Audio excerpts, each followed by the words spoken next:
ये कहानी शुरू होती है पंजाब के एक छोटे से गांव से, जहां धूल भरी संकरी गलियां और टूटे फूटे मकानों के बीच एक बहुत ही गरीब परिवार रहता था।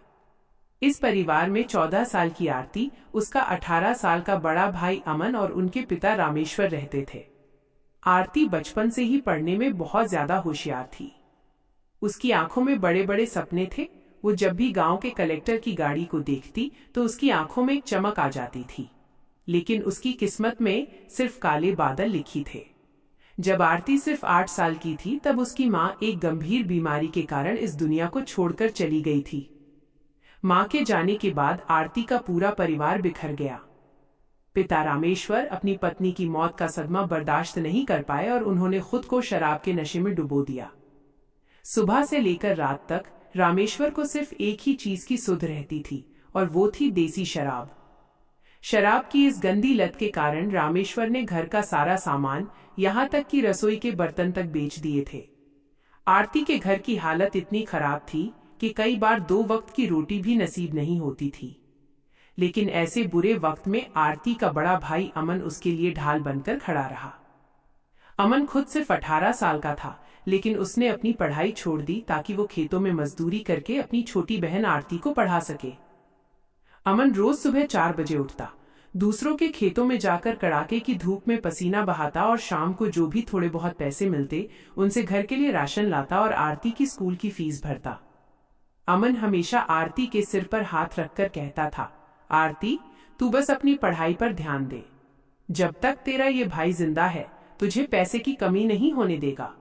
तुझे बहुत बड़ी अफसर बनना है और इस गरीबी के जाल से बाहर निकलना है। आरती अपने भाई की आंखों में अपने लिए सपना देखती थी और वो लालटेन की मध्यम रोशनी में रात रात भर जागकर पढ़ती थी। लेकिन इस दुनिया में सिर्फ अच्छे लोग ही नहीं होते। आरती के अपने ही सगे चचा रघुवीर और ताया करमपाल, जो बगल के बड़े पक्के मकान में रहते थे, उनके दिल में इस गरीब परिवार के लिए सिर्फ नफरत और लालच भरा था। रामेश्वर के हिस्से की जो 2 बीघा जमीन बची थी, चचा और ताया की नजरें उस जमीन पर टिकी हुई थीं। वे जानते थे कि रामेश्वर शराबी है, उसे आसानी से बहकाया जा सकता है। एक दिन दोपहर के वक्त आरती घर में बैठकर अपनी बोर्ड परीक्षा की तैयारी कर रही थी। तभी अचानक चचा रघुवीर और ताया करमपाल उनके टूटे हुए आंगन में दाखिल हुए। उनके पीछे रामेश्वर भी था, जो पूरी तरह शराब के नशे में धुत था और ठीक से खड़ा भी नहीं हो पा रहा था। ताया करमपाल ने चिल्लाकर कहा, अरे आरती, कहाँ है तू? बाहर आ जरा। आरती डरते हुए अपनी किताबें छोड़कर बाहर आई। उसने देखा कि उसके पिता के हाथ में कुछ कागजात हैं और उनके चचा के चेहरे पर एक चालाक मुस्कान है। आरती ने पूछा, क्या हुआ ताया जी, आप लोग इतनी दोपहर में यहाँ? चचा रघुवीर आगे बढ़े और बोले, देख आरती, तेरी उम्र अब 14-15 साल की होने को आई है। गांव की लड़कियां इस उम्र में ब्याह कर अपने घर चली जाती हैं। तेरी माँ तो है नहीं और तेरा बाप तो 24 घंटे इस शराब के ठेके पर पड़ा रहता है। इसलिए हमने फैसला किया है कि अगले महीने ही तेरा ब्याह पड़ोस के गांव के एक अधेड़ उम्र के विधुर से करवा देंगे। वो अच्छा खासा कमाता है, तुझे भूखा नहीं रखेगा। यह सुनते ही आरती के पैरों तले जमीन खिसक गई। उसकी आंखों से आंसू बहने लगे। उसने हाथ जोड़े और कहा, नहीं चचा जी, प्लीज ऐसा मत कीजिए। मेरी बोर्ड की परीक्षाएं आने वाली हैं। मुझे और पढ़ना है। मैं अभी ब्याह नहीं करना चाहती। तभी नशे में धुत रामेश्वर लड़खड़ाती आवाज में बोला, चुप कर आरती, जो तेरे चचा और ताया कह रहे हैं वही होगा। वैसे भी मेरे पास तेरी पढ़ाई के लिए फूटी कौड़ी नहीं है। मुझे आज ही शराब के लिए पैसे चाहिए। आरती ने देखा कि उसके पिता ने चचा के दिए हुए कागजों पर अपने अंगूठे का निशान लगा दिया था। रामेश्वर ने शराब के चंद रुपयों के लिए अपनी आखिरी बची हुई 2 बीघा जमीन अपने ही भाइयों के नाम कर दी थी। चचा और ताया ने रामेश्वर को कुछ पैसे दिए, जिन्हें लेकर रामेश्वर हंसता हुआ दोबारा शराब के ठेके की तरफ भाग गया। आरती आंगन में बैठकर फूट फूट कर रोने लगी। उसे लगा कि उसके सारे सपने, उसकी पूरी जिंदगी अब यहीं खत्म हो गई। शाम को जब अमन मजदूरी करके घर लौटा तो उसने आरती को कोने में रोते हुए पाया। अमन ने तुरंत अपने हाथ से आरती के आंसू पोंछे और पूछा, क्या हुआ आरती, तू रो क्यों रही है? किसी ने कुछ कहा क्या? आरती ने रोते हुए सारी बात बताई। भैया, पापा ने शराब के लिए हमारी सारी जमीन चचा और ताया के नाम कर दी और अगले महीने वो लोग मेरा ब्याह किसी बूढ़े आदमी से करवाने जा रहे हैं। भैया, मैं पढ़ना चाहती हूँ, मुझे बचा लो। ये सुनते ही अमन का खून खौल उठा। उसके मुक्के भींच गए। वो सीधा चचा और ताया के घर गया और चिल्लाया, चचा जी, आपने मेरे पिता के नशे का फायदा उठाकर हमारी जमीन हड़प ली। मैं कुछ नहीं बोला, लेकिन मेरी बहन की जिंदगी बर्बाद करने का हक आपको किसने दिया? मैं आरती का ब्याह कभी नहीं होने दूंगा। ताया करमपाल ने अपनी लाठी जमीन पर पटकी और बोले, अरे ओ अमन, अपनी औकात में रहकर बात कर। जमीन अब हमारी है और इस घर का मालिक तेरा बाप है जिसने हमें हक दिया है। अगर ज्यादा छू चपड़ की तो तुम दोनों को इस टूटे हुए मकान से भी धक्के मारकर बाहर निकाल देंगे। अमन समझ गया कि इन जालिमों के सामने गिड़गिड़ाने का कोई फायदा नहीं है। वह चुपचाप घर वापस आ गया। उस रात अमन सोया नहीं। उसने एक बड़ा फैसला लिया। रात के करीब 2 बजे, जब पूरा गांव सो रहा था, अमन ने आरती को जगाया। उसने आरती के हाथ में उसकी किताबों का थैला थमाया और अपनी जेब से कुछ मुड़े तुड़े नोट निकालकर आरती के हाथ में रख दिए। ये कुल 500 रुपए थे जो अमन ने अपनी हफ्तों की मजदूरी से बचाए थे। अमन ने आरती की आंखों में देखकर कहा, आरती, इस गांव में रहकर तू कभी पढ़ नहीं पाएगी। ये चचा, ताया और पापा मिलकर तुझे बेच देंगे। तू अभी के अभी मेरे साथ शहर चल। वहां मेरी एक जान पहचान के जानकार रहते हैं जो एक हॉस्टल में काम करते हैं। मैं तुझे वहां दाखिला दिलाऊंगा। तू वहां रहकर पढ़ेगी। आरती ने डरते हुए कहा, लेकिन भैया, अगर मैं चली गई तो पापा और चचा आपको परेशान करेंगे। अमन ने मुस्कुराते हुए कहा, तेरा भाई बहुत मजबूत है आरती, तू मेरी चिंता मत कर। तू बस भाग और तब तक मत रुकना जब तक तू अफसर न बन जाए। अमन उसी काली रात में आरती को लेकर गांव के बस स्टैंड पहुंचा। उसने आरती को शहर जाने वाली बस में बिठाया। बस की खिड़की से आरती ने अपने भाई का चेहरा देखा, जिसकी आंखों में आंसू थे, लेकिन चेहरा गर्व से भरा था।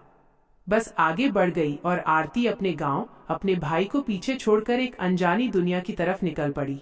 आरती तो शहर पहुंच गई, लेकिन गांव में सुबह होते ही कोहराम मच गया। जब चचा और ताया को पता चला कि आरती घर पर नहीं है, तो वे आग बबूला हो गए। वे सीधे अमन के पास पहुंचे, जो खेत में काम कर रहा था। चचा रघुवीर ने अमन का कॉलर पकड़ा और चिल्लाए, कहाँ है तेरी बहन? तूने उसे कहाँ छुपाया है? अमन ने बड़े ही निडर अंदाज में उनका हाथ झटका और कहा, आरती शहर चली गई है पढ़ने के लिए। अब वो कभी इस गांव में वापस नहीं आएगी और ना ही आप लोग उसकी जिंदगी बर्बाद कर पाएंगे। यूं सुनकर ताया करमपाल ने कहा, तूने हमारे हाथ से आई हुई लक्ष्मी को भगा दिया। इसकी सजा तो तुझे भुगतनी पड़ेगी। उसी वक्त वहां से गांव के सबसे बड़े और खूंखार जमींदार का बेटा सुरेश अपनी जीप में गुजर रहा था। सुरेश एक बेहद आवारा और बदमाश किस्म का लड़का था, जिसकी नजर काफी समय से आरती पर थी। वह आरती को पाना चाहता था। जब सुरेश ने सुना कि आरती शहर भाग गई है और उसे अमन ने भगाया है, तो सुरेश के चेहरे पर एक भयानक गुस्सा छा गया। सुरेश अपनी जीप से उतरा। उसने अपने हाथ में पकड़ी हुई लोहे की रॉड को घुमाया और अमन के पास आकर खड़ा हो गया। सुरेश ने अमन की आंखों में देखते हुए कहा, अमन, तेरी इतनी हिम्मत! तूने उस लड़की को यहां से भगा दिया जिसे मैं अपनी हवेली की नौकरानी बनाना चाहता था। अब तू मुझे बताएगा कि वो शहर में कहाँ है, वरना आज तेरा अंजाम बहुत बुरा होगा। अमन ने पीछे हटने की बजाय सुरेश की आंखों में आंखें डाली और थूकते हुए कहा, सुरेश, तू जितना मर्जी जोर लगा ले, मेरी बहन तेरी परछाई से भी बहुत दूर जा चुकी है। मैं अपनी जान दे दूंगा, पर आरती का पता कभी नहीं बताऊंगा। यह सुनते ही सुरेश का गुस्सा 7वें आसमान पर पहुंच गया। उसने चिल्लाकर कहा, अच्छा, तो तुझे अपनी जान प्यारी नहीं है?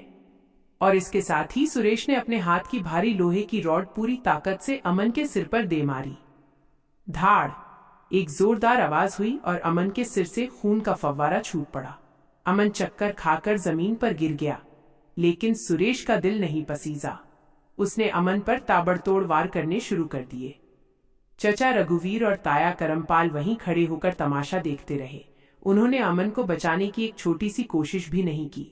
यहां तक कि रामेश्वर भी शराब के नशे में दूर खड़ा ये सब देखता रहा। अमन खून से लथपथ जमीन पर तड़प रहा था। उसकी सांसें उखड़ रही थीं। अपनी आखिरी सांस लेते हुए भी अमन के होठों से सिर्फ एक ही शब्द निकला, आरती, तू खूब पढ़ना। और इसके बाद अमन की आंखें हमेशा के लिए बंद हो गईं। उस मासूम भाई ने अपनी बहन के सपनों को बचाने के लिए अपने प्राणों की आहुति दे दी।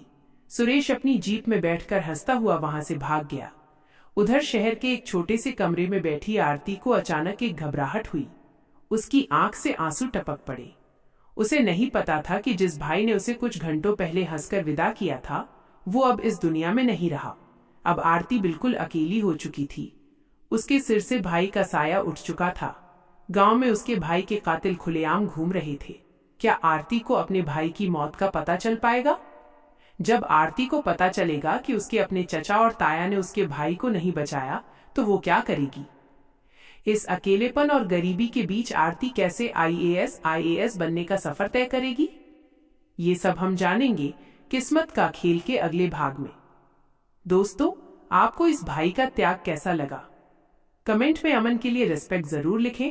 वीडियो को लाइक करें और भाग 2 देखने के लिए हमारे चैनल को सब्सक्राइब करना न भूलें। मिलते हैं अगले भाग में, तब तक के लिए धन्यवाद।